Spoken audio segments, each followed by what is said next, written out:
Hello. Today we would like to welcome you to the next episode of our podcast, You. And I, Ukrainian New Identity. In this podcast, we will help you to... And us? Yes, and us exactly, to reinvent Ukrainian history, culture and tradition. And to see the history through the eyes of ordinary Ukrainians.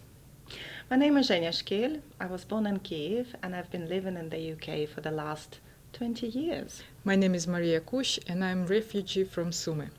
Today is 22nd of February, and although we try to make our podcast really positive and happy, today we'll be talking about something really difficult. Is actually about the beginning of war in Ukraine, which, as I'm sure all of you, our supporters, know, the full-scale invasion started on the 24th of February, early in the morning, at night actually. So I know it's a very difficult topic for you especially. I was in the UK then, and my father, the only close living relative apart from my children, was here with me. So I think I was lucky because my dad is almost blind, and it would have been very difficult to bring him from Kiev in the first months of war. You know, it was quite impossible to get people out of Kiev. But you were in Ukraine on that day. I apologize for bringing all those difficult memories, but what do you remember? How do you remember this day? This morning, night?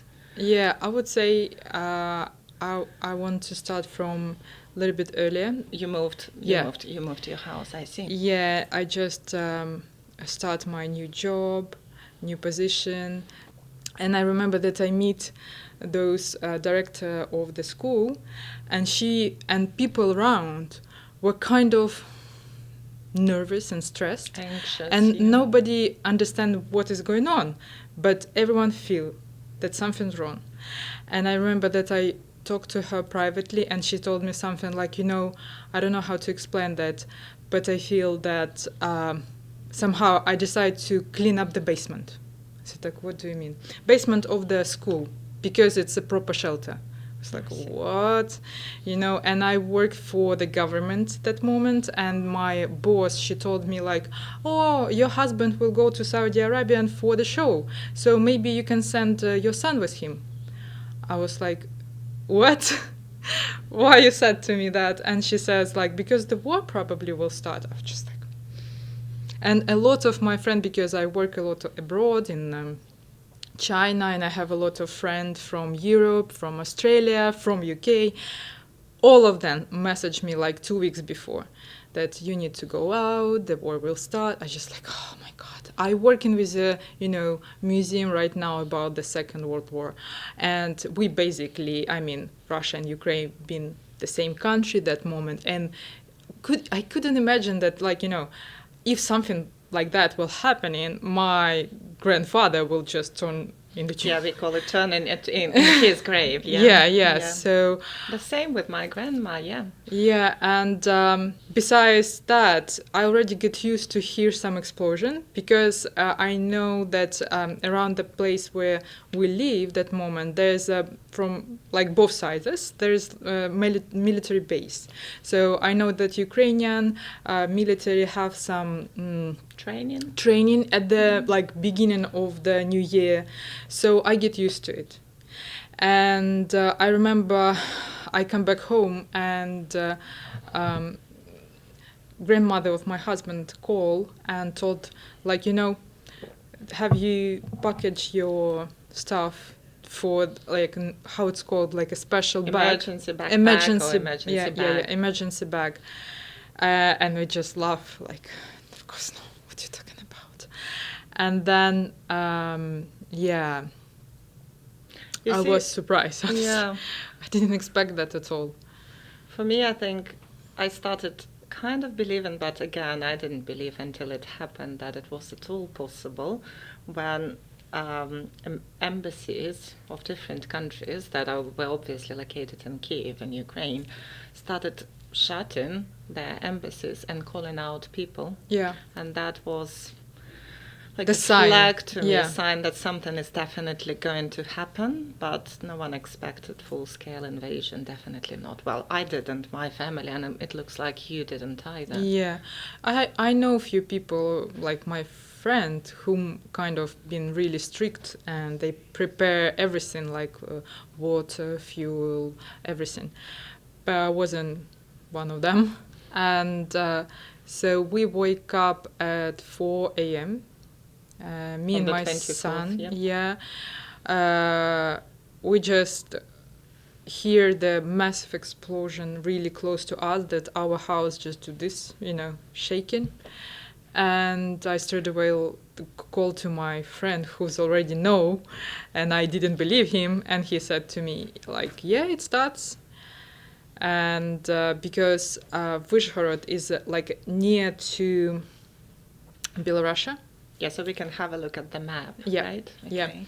So it's obviously full invasion start from few positions, but from Belarus also, and it's just under my roof. Yeah, because it's over your roof. Yeah. Over my roof because of closeness to the capital. Mm-hmm. So we go down to basement of this house, and yeah, I was really shocked and I didn't know what to do. And for the next, honestly, I don't know how to explain that, but in a way, everything happened very quickly. But now, when I try to remember what was first and second and so on, I remember that there is a lot of details that I kind of forgot, but now I remember it again. So they're coming back now. Yeah, especially with my family who's based in Sumy. And Sumy have been, in a worse position than, for example, Vyshhorod. And I didn't have them on phone for 2 days. And that probably will I would say that's the worst ever feeling I ever imagine I can, go through. Because you don't know, you can't help, and I don't have any, friends of mine who are can give me some information, and you can just scroll and read all this horrible news, and you can view the 20 helicopters, big one, flying, and I saw the fighting in the sky because of Vyshhorod. This is the place where you have a dam. This is like a place where drinking water kept for the Kiev. So if they would, for example, trying to control that area, they can cut off drinking exactly. water. Okay. So yeah, that's a kind of thing what I don't want to try to, somehow I can see live that again. it's very difficult for you. So, but you are a fantastic person. You made through it, and you're a director. You produced a very beautiful and very heartfelt movie about children, and your son beautifully and very well. He talked about his experience of the first days of war. Do you mind if we share this and show a piece of your movie with our audience, because some of us had benefit of viewing it, but not everyone. And I think we've heard from your perspective, but seeing the same first days through the children's eyes is something very important. Okay.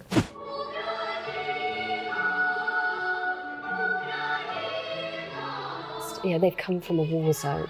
They've seen things and heard things that we would never want our children to experience.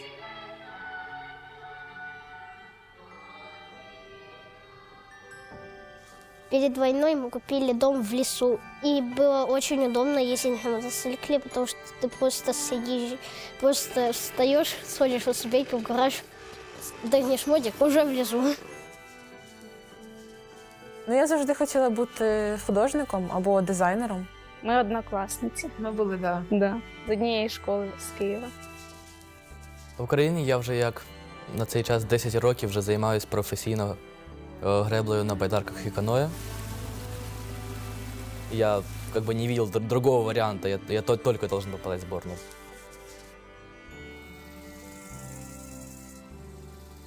У меня были эмоции очень счастливые, я очень любила заниматься фехтованием со своей командой, и я очень любила быть в Украине и со своими друзьями. Я хотів грати на гітарі, барабанах і піаніно.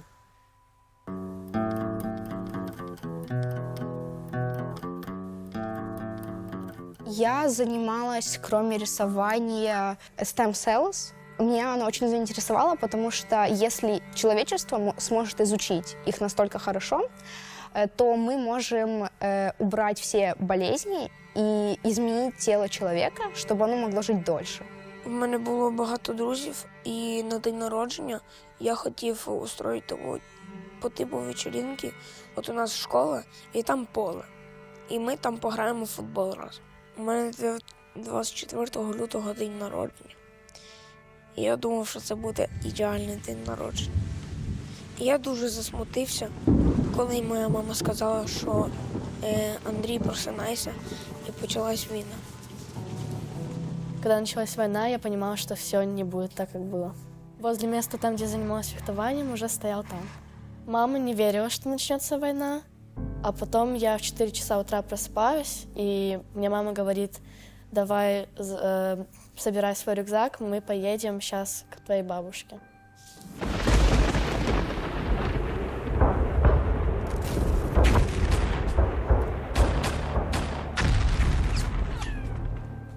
Мене звати Варя, мені 11 років, та я з Маріуполя. Над нашим домом полетели 20 самолетов. Потом мы сели в гараж, и папа и мама одели мне бронежилет, у нас был и шлем. Я бы хотела поездить на мотоцикле еще раз, но я не могу, потому что лес заминирован.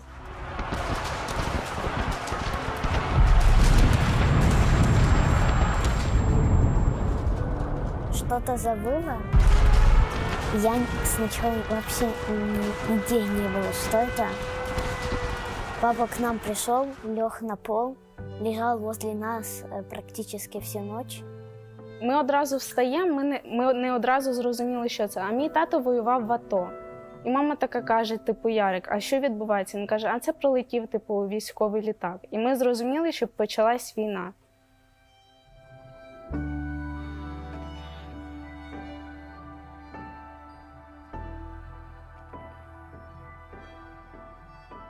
In motocross, when you fall down, you have to put your thumb up and then try again. I mean, I feel safe in here, that's the point. And I have a lot of friends in here. Maybe as well that I feel it's a good place where we could possibly stay. Second host bring us violin because they had 2 violins. Before I had violin, I really liked heavy metal music. And then when I got violin, I was like, oh my God, I want to play classical music. I went to workshop to St. Martin's University of London. My host family gave me this present like a certificate. But I want to do my job with Ukraine. I want my country to be as beautiful as I can see it. Fencing is like part of my heart because I love doing fencing. I remember my first competition. It was in England and I was doing it really great and I came first. And then it gave me really big motivation to continue doing my sport. But currently there are some problems with visa, with my immigrant status. And I really concerned about it because I don't know what's going to be in the future, what's going to be with me, how I'm going to stay here, how I'm going to hike here because part of UK national team. And it's my honor to be here, to be in national team. After I will finish my university, I will help not only Ukraine, maybe I will help all world. Yeah, you know what terrifying me the most right now is that I feel the huge gap between me and, for example, Kumavia, my godparents of of your my son. Yeah, who's still in Ukraine, and they will never go out. They belong to the land, I would say. I love them so much, but this feeling that, I just sometimes open the chat where, you have BPLA messages that they from there coming in, and some rockets, drones, updated information about the military situation. And, with this shutdown of the electricity and the heating system collapse, and all of this is just another planet for me now. And I feel like this is so unfair for me to share something about war because I'm not there. Shall we listen to memories and some ideas of our fellows from the Ukraine? Of course. Як я зустріла війну? До мене зателефонувала мама о 8 ранку і сказала збирати речі, адже на нас їдуть танки, і сусіднє місто від мого, Луцьк, бомблять ракети. Це була паніка, це була повномасштабна паніка у всіх людей, страх. Ніхто не знав, що це. Це було гірше, ніж що може бути в житті. Це тоді було. Уже на наступний день ракета прилетіла і в моєму місті. Всі люди були біля банкових терміналів і валютних обмінників, щоб зняти кошти. Черги за кордон сягали десятки кілометрів. Люди рятувалися і тікали. Був шок, страх, паніка і бажання боротися, бажання брати до рук зброю, враховуючи навіть, що ти жінка, і йти захищати свою державу. Потім це все, звісно, трошки притихло, оцей порив до боротьби. Я зрозуміла, що я корисна тут, і ці 4 роки я активно волонтерю і допомагаю нашому війську залишатися цілісним. Я хочу розповісти, як я живу 4 роки у період війни. Я в постійному стресі. Вигорання – це товариш, який йде зі мною пліч-опліч. Адже ти ніколи не знаєш, коли в твій дім прилетить ракета. Чи будеш ти сьогодні живий, навіть будучи на західній частині України, де статистика падіння ракет менша. Ти звикаєш до того, що відбувається, живеш своє життя, проте тривога тебе не покидає. Боязнь за себе і за своїх близьких також постійно присутня.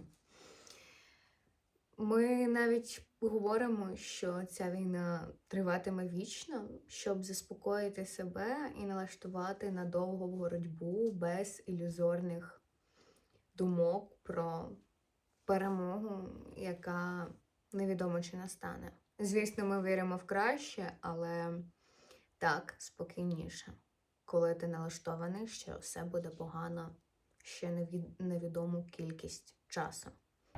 Постійно вигорання, хвилювання, не знаєш, що буде завтра, коли це закінчиться. Переживаєш з дня на день, чи є світло, чи нема світла, що з нашими хлопцями, що думає політика.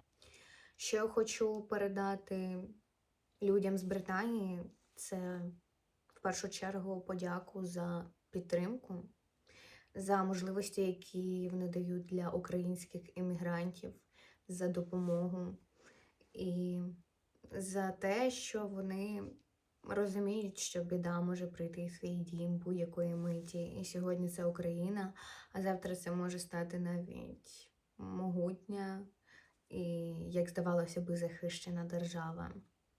І дуже страшно, коли ти сам в біді і розумієш, що тобі хоч і допомагають, але твоє горе ніхто не розділить насправді, бо люди, які не живуть в війні, просто не можуть відчути біль утрати і розпач як ті, хто в цьому перебуває. Right, and very difficult topic, and in 2 days there will be 4th anniversary of the full-scale invasion of the war in Ukraine. And we all hoped it wouldn't last longer than a week, then a month, then a year, then 2 years, and it's going on. And it's more and more difficult for people abroad. You know, everyone gets tired abroad as well of the war. People in Ukraine unfortunately got used to the war. They live in the reality of war without electricity, without hot water, without any water, without gas and heating.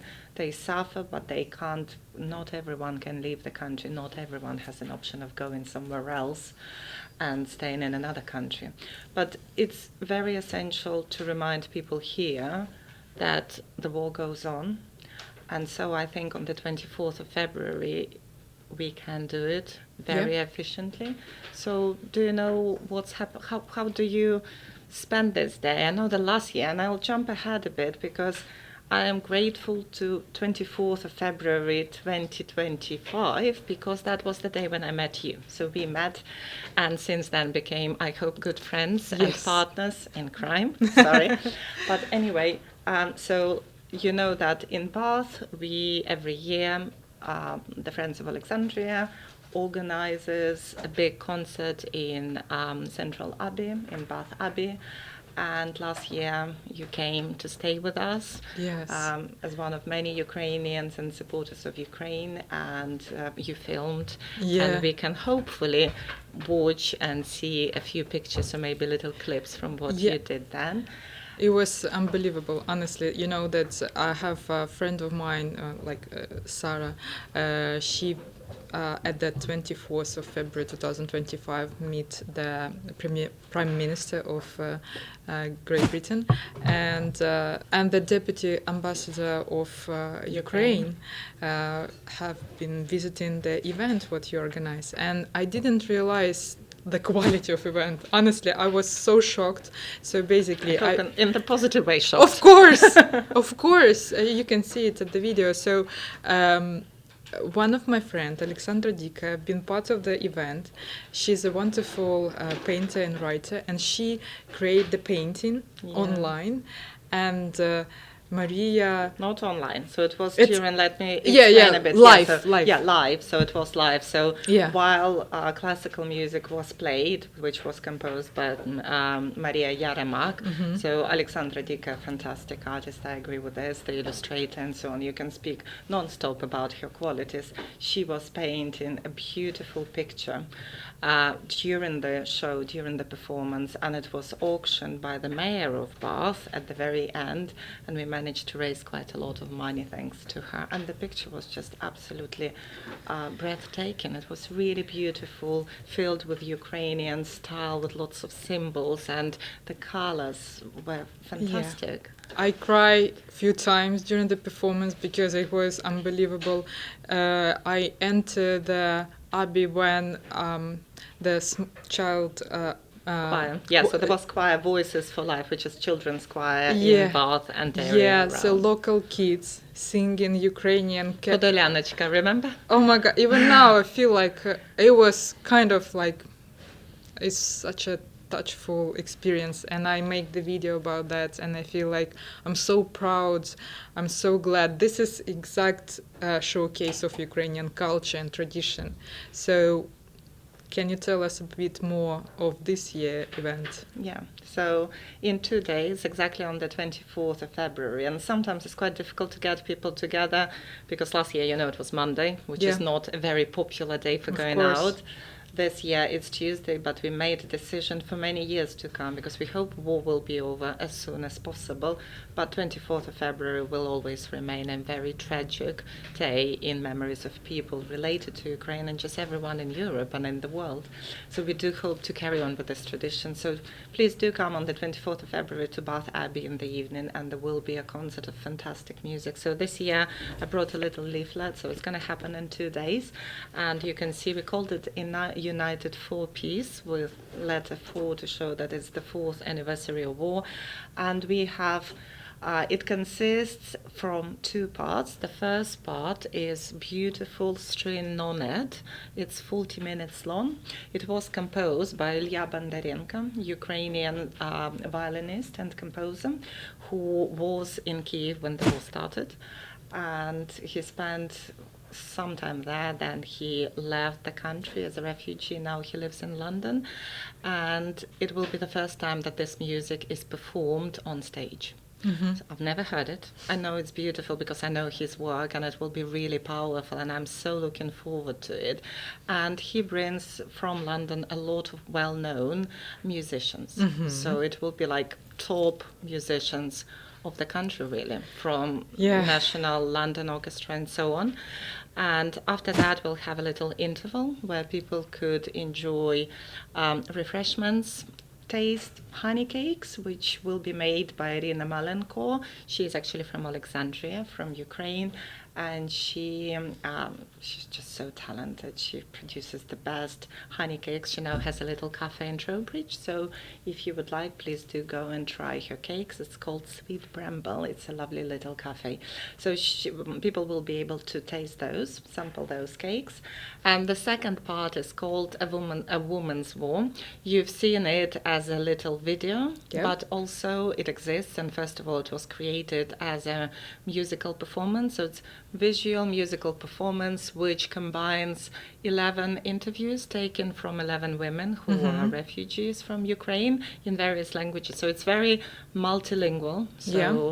And then we have 3 professional singers, the ruffians. They are coming from London as well.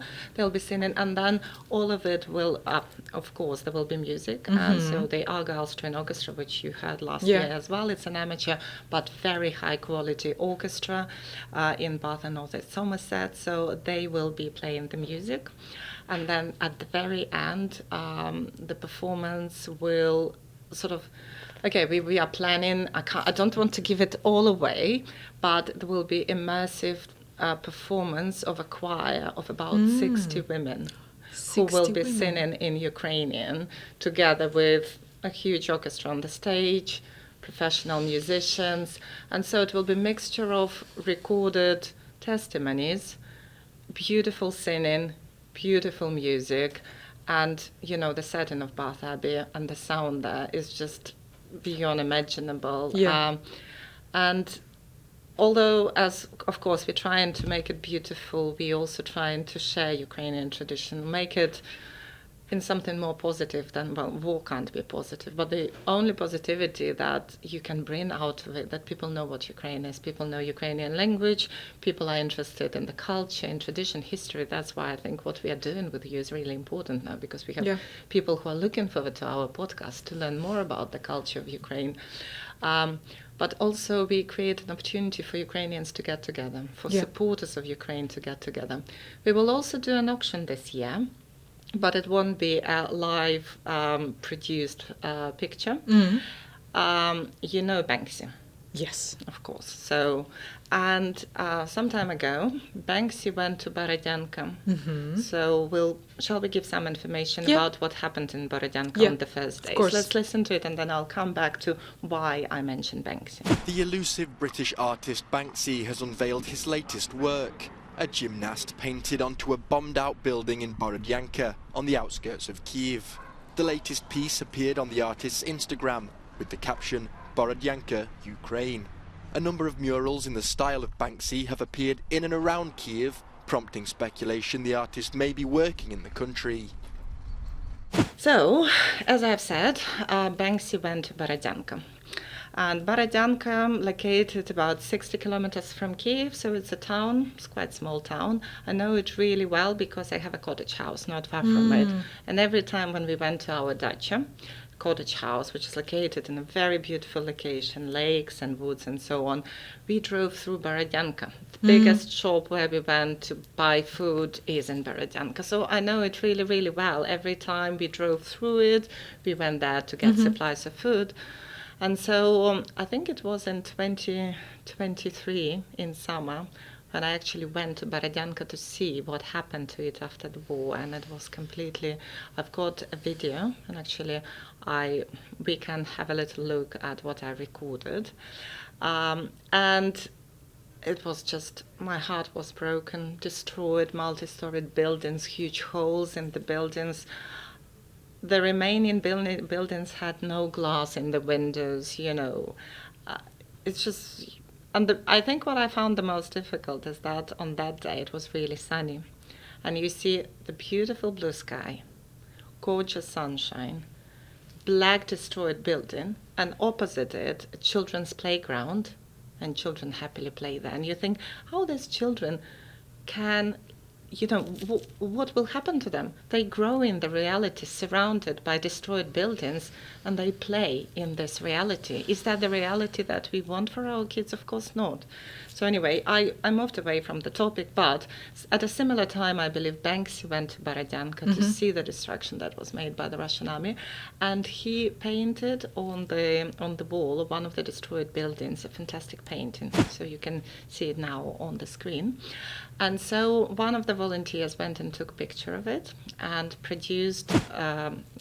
they were printed on canvas. I think there are only 10 canvases that were printed of this picture. They were actually printed in Finland and eventually made their way to Bath. And one of our great supporters and the Friends of Oleksandriya member, Anna Berry, she bought this canvas for us, and we are going to auction it. And I think that is very special. You never told about Friends of Oleksandriya as a charity organization. Could you please a little bit explain about that? Yeah, of course. Well, the Friends of Oleksandriya started not with the war. So at the beginning of the war, to be honest, jumping back to the beginning of the war, I remember it was days at home. It was half term in the dressing gown. We just couldn't pull ourselves together. As you've said, all the time we tried to contact our family in Ukraine, not managing, panicking, watching news and all of that. And then eventually I started helping refugees. And then I was approached by someone saying, well, can we find a city in Ukraine which can become twin of Bath? So we did a bit of search, and just in the nutshell, we found Oleksandriya, and Bath and Oleksandriya are not twins, but Bath and North East Somerset, the council signed agreement with Oleksandriya territorial community to be friends. It's quite similar, but twinning is done between cities, and friendship is done between areas. So in summer 2023, we became officially friends. I have no connections to Oleksandriya. I do have now lots of friends there, but before that, I had never been there. And people say, oh, Zhenya is from Oleksandriya. No, I'm not. But that's fine. I don't mind, because Oleksandriya is a beautiful place.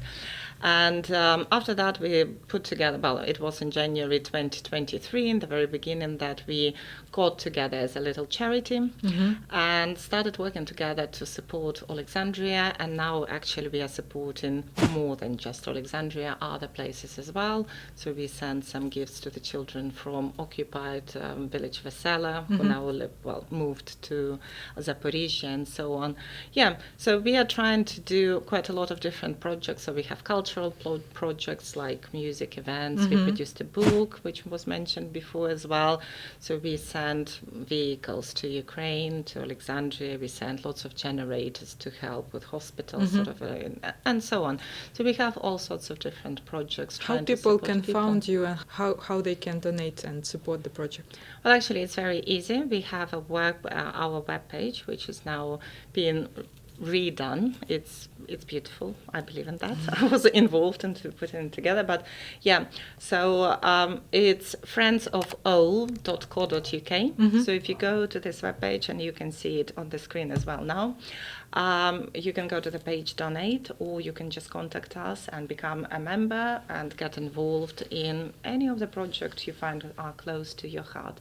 And we'll be really grateful for all your support, because the more the war goes on, the more difficult it is for people, and they need your help and support. But now we also want to mention people from our lives who meant a lot and who were killed as the result of this war. Because sometimes when you watch on the news, you think, oh, well, 10 people died, 15 people died, 100. It sounds like numbers. Yeah, it's just numbers, not real people. It seems to be distant. It's like, well, another statistics. But we want to tell you a little bit more about the people who were a huge part of our lives, mattered a lot to us and others, and they are now gone, and we will never be able to tell them we love them or hold their hand or just have a cup of coffee together. Yeah. One of them been Vladimir Strokan. He's actually my teacher because my first diploma is stunt coordinator. Mm-hmm. And he... So at the university, he was your university teacher? Not in university. When I got my practice at the movies, I need to have someone who's kind of stunt coordinator. Mm-hmm. So he teach me a lot. And when I transferred to movie director university, Karpenko-Kari, the first movie what I did was documentary, and the idea of it was sent in from my master. It have to be portrait of unusual person, and of course I took Vladimir Strokan because he's been really unusual person, and I make a movie about him, and we can share some bits. So what happened to him? You know that if probably if not him, I would be in Ukraine. That's true, 100%, because I have to make my way through Kiev to bring my son out of Ukraine. To safety, of course. And I don't know any road. I never practiced to drive normally. You know, I can make a drift on car, but not driving, especially when I, under some attack and So I was kind of like, I don't know to whom to go. But I knew that he's from Kiev, and I know that we have really good relationship. And he kind of mentioned, like, how are you, Mariia? Do you need any help? And I said, yeah, I need to find a way out. And he actually told me exact time and exact road where I need to drive. And you know that when we pass some road, some streets, at the Белая Церковь, they just bombed that territory like 30 minutes after we passed. So I was so lucky that he kind of gave us the way. Directions. Yeah, and he says, like, I did the same to my family straight away, like on the first day. Why are you waiting for 5 days? And when I've been in Romania, I found out that he was killed at the block post where he'd been making his defending, yes, protecting the block post. Where he protecting his block post, and until now I can't. I don't know. For me, he's alive. I can't believe that he's not with us anymore. So I miss him a lot, and I have also a few friends who become soldiers, and they also were killed. And it's really difficult, and I can't imagine how it feels, how it's horrible when, for example, your husband or your father or your brother, or it's just I lost my breath to talk about it. But shall we watch first the piece from the beautiful video you made about your teacher and about your good friend, someone who actually helped you to get to safety and protect your son, which was the most important thing for you, I know.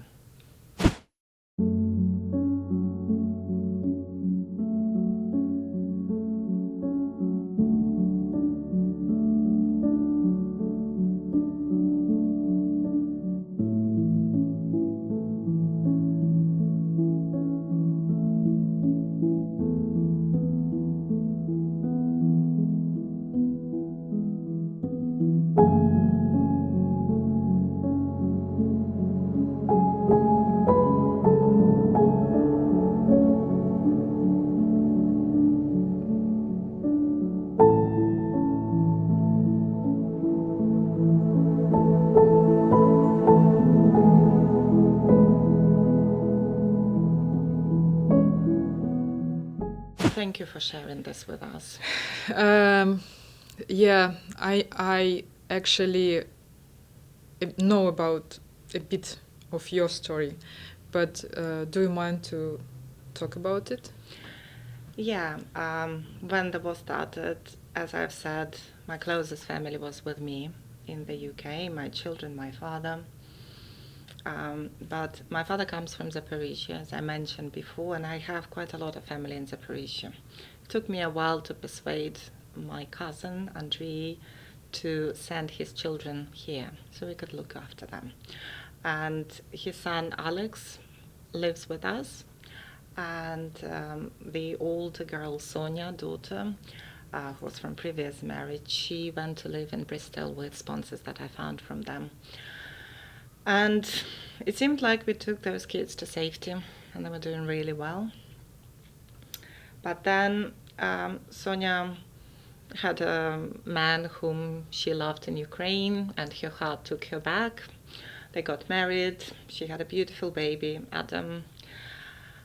And although she moved around the world, they went to Poland, then they went to Canada, but her heart was in Ukraine. And eventually Adam and her came back to Zaporizhia and lived there, not far from my cousin's flat. And she lived with her father. And on the 7th of November 2024, the life of Sonia, her little son, who was 1 year and 4 months, and Sonia's grandmother stopped forever because of the rocket hitting their house.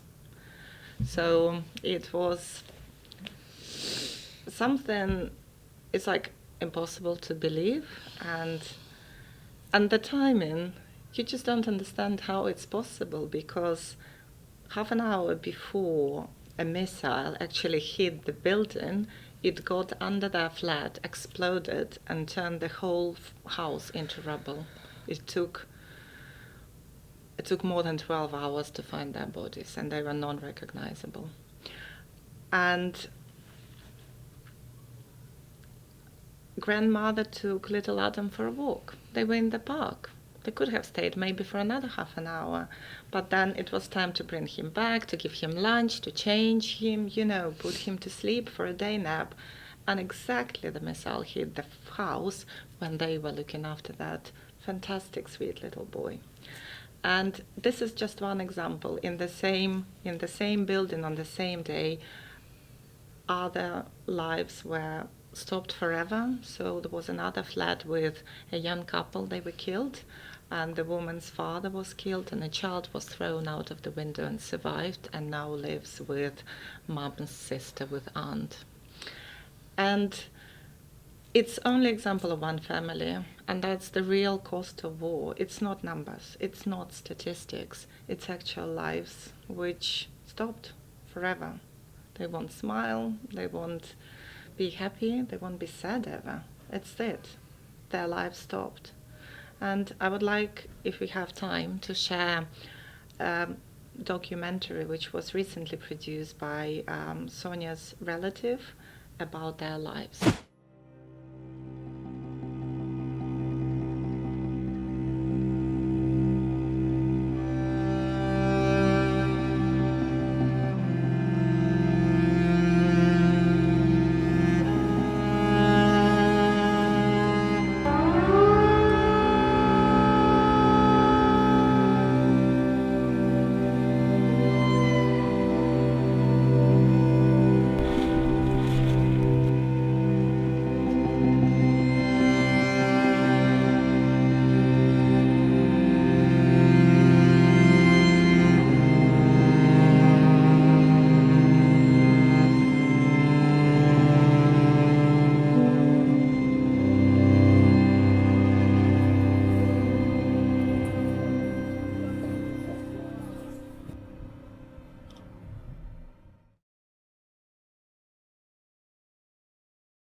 Дивіться, з початку повномасштабного вторгнення. At first, with the full-scale Russian invasion, we didn't know in advance how unsafe or safe it was going to be exactly in our city, the city of Zaporizhia.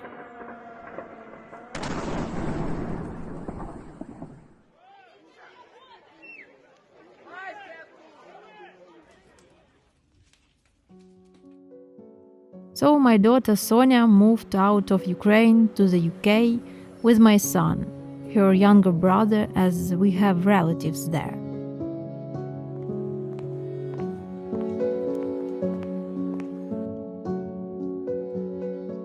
Малий пішов в школу, а Соня знайшла собі роботу на військовій базі, яка готувала наших військових. He went to school and Sonia got a job at a military base, which trained our soldiers, and she worked there as a translator.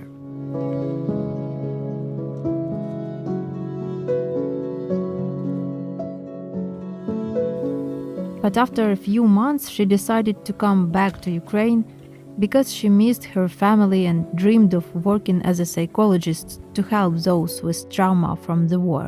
She studied foreign languages and psychology. She realized that after the war there will be many people with mental health problems, and she wanted to help with these issues. And it was then that she met her future husband. Він був строковиком, вона їздила до He нього was в a Миколаїв. conscript and she would visit him in Mykolaiv. On the 22nd of September, they married there in Mykolaiv. In October, she became pregnant.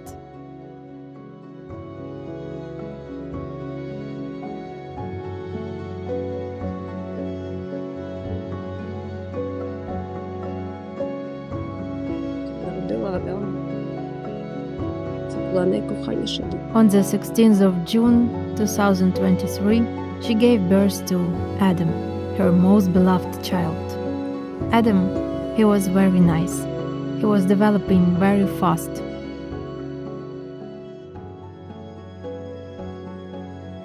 He just has started walking and uttering his first words. He was interested in everything. He tried to recognize the world around. He loved leaves, animals, birds, and the life of the entire family was centered around Adam.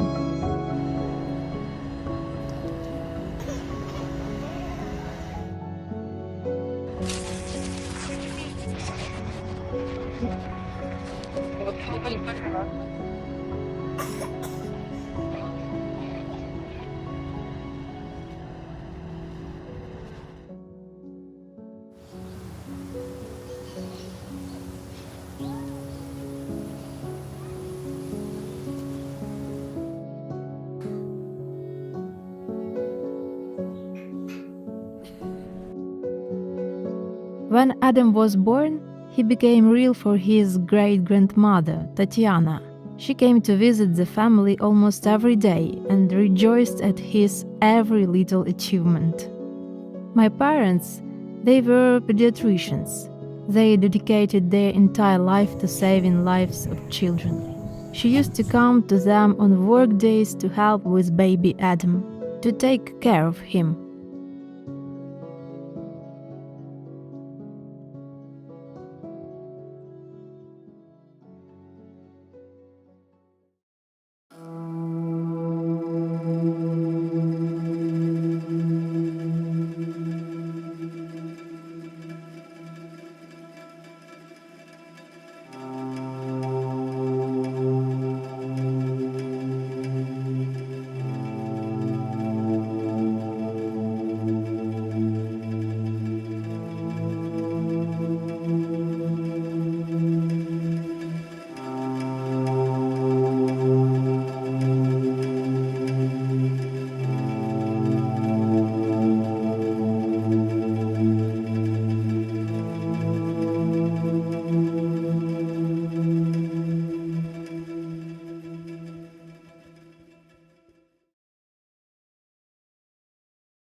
Машина, так?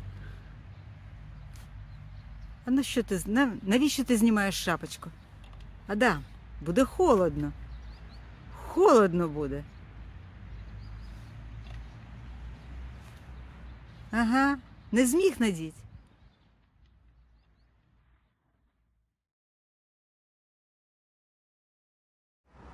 Я не люблю.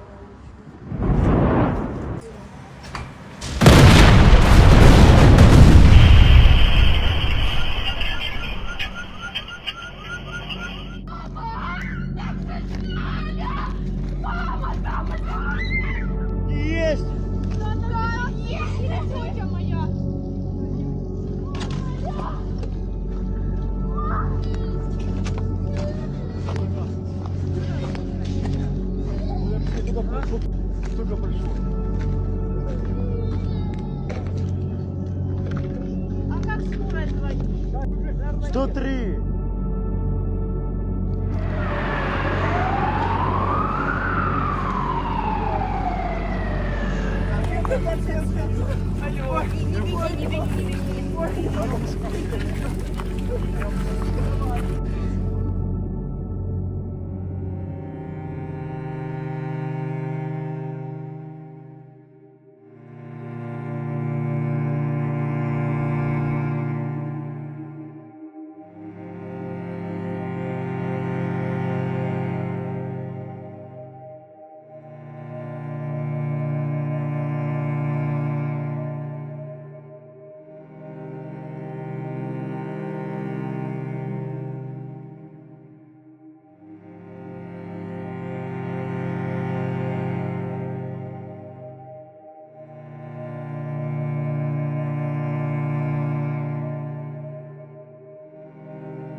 А, 7 листопада On the 7th of November, my entire family, that included my 27-year-old daughter, she will be forever 27 years old, her son, who was 1 year and 5 months old, and my mother were all killed by the direct Russian hit.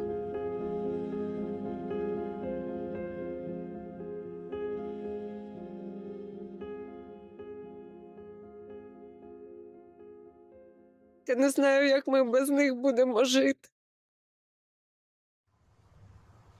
В моєму житті це був неймовірний хлопчик.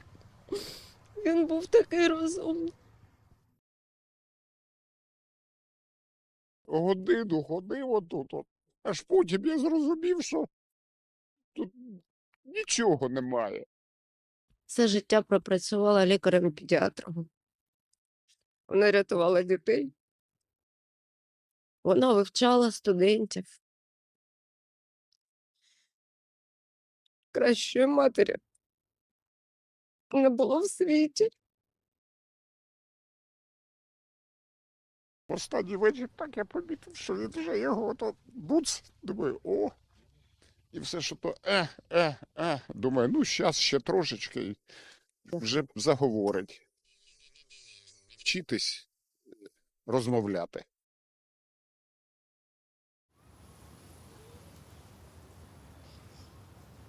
Ще до того, як знайшли Соню, її знайшли першу.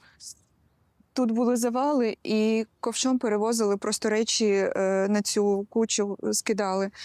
І в якийсь момент з ковша просто вилетіла ця фотографія. Ми думали, що це все, що залишилось. Я буду жити тільки помстою.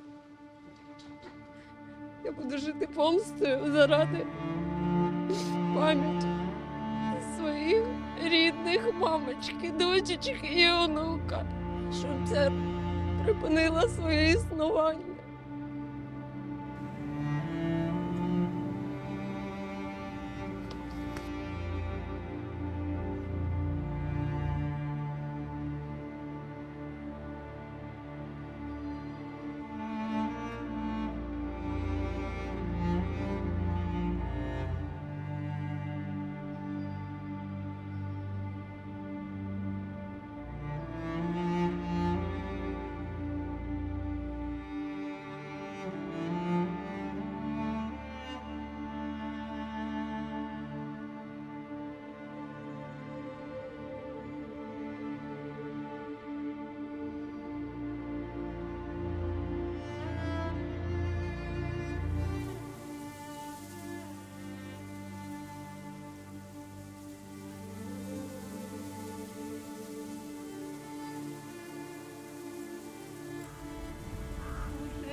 Мамочка.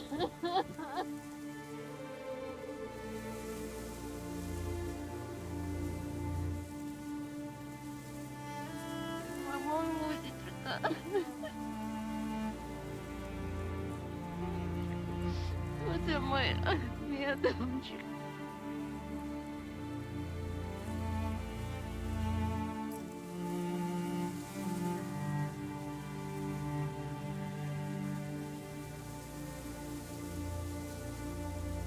доньку з онуком в одній ямі. Вони були з мамою нерозлучні. Єдине, що він казав, це мама. І поруч бабусю. Я не знаю, може ще хтось вірив в хороших русських. Я не вірив і не вірю. Хтось дав наказ.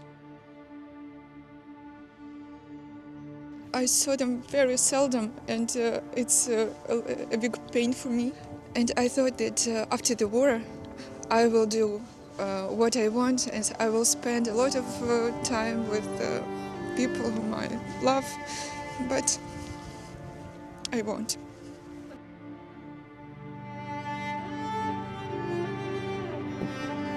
Adam loved birds, the moon and the stars.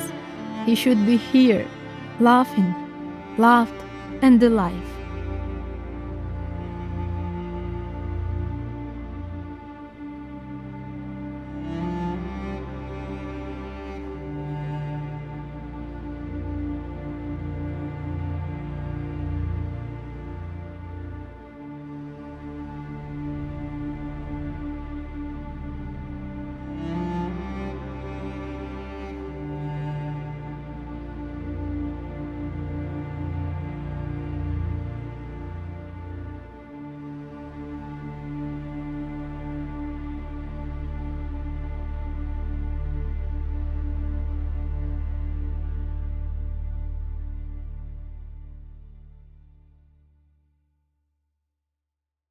Всі емоції, всі.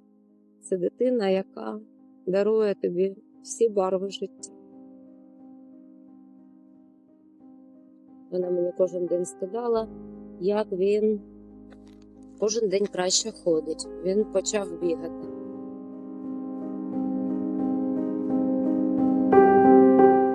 Thank you for this documentary. You know, I have one idea. Like you said, that these people who tragically finished their life because of the war, or how to say it correctly, help me, they will never smile. But because I'm a Christian, I believe that they smile, they still alive, they with us, but not in a material world. Not in material world. So you know that in a Christian tradition, you can pray for people who already passed away. And I know that our podcast watched a lot of people, like Ukrainian people, refugee, and so on. And we can ask them to comment with the name of people who they know that they already died because of the war, and we will pray for each other and support our relatives and communities, because this is actually what keep us alive. People need people. Yeah. And we want to ask you, on the 24th of February, if you know Ukrainians who are here or who are in Ukraine or anywhere in the world, do phone them and tell them that you really care and you really support them in solidarity. Should we make some minute of silence? Yes.